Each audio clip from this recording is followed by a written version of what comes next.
Okay, so in the previous video you should have seen how to create this number guess. If you haven't finished that, then you should go and watch part 1 of the number guess videos so that you can see how we create this.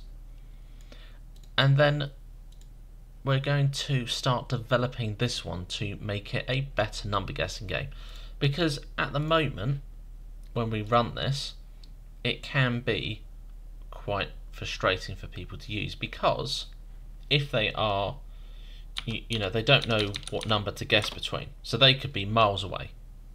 Okay, so if they put like 100, they're not actually very close to getting the number right, so it can be quite frustrating to guess where they are. Now what we can do is we can add an input here. So where we've got this, if this is equal to it, then it's going to do this bit and it's going to end the game. What we can do is we can add another if statement here. Okay, so I've just entered down twice. You don't have to enter down twice, but it is good to leave gaps so that your code is easy to read and easy to understand. So let's say elif. Okay, so this is basically else if. So this is, normally you would have one if and then an elif, and you can have as many elifs as you want, really. You can have quite a lot of them, and then an else at the end is basically to capture any other value that might be put in there. So let's say that our user guess, and we're going to use a new symbol. So we're going to use these two symbols. Now these basically are greater thans or less thans. Okay, so whichever way these point, so the open end here points to the biggest number. So this one is saying that user guess is bigger than another number. So let's say if user guess is bigger than random number, okay, we're then going to print your guess is too high. Okay, so if they enter that, it means that their guess is too high. So let's try that. So let's put 90. So let's add the your.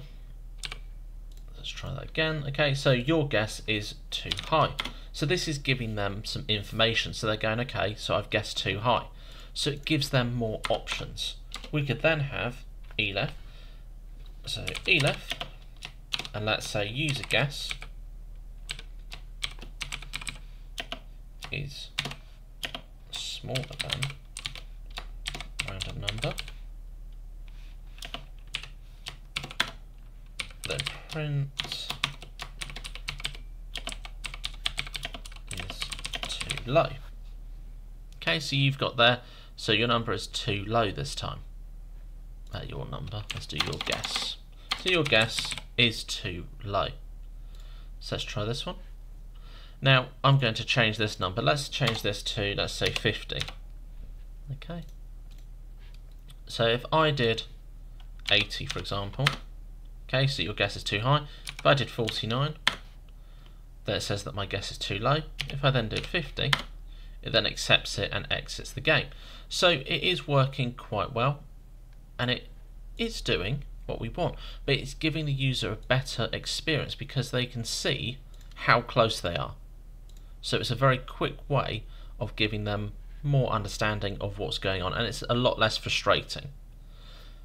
Now in the next video we will have a look at how to add a life system to this so that the user has a certain amount of guesses before the game ends.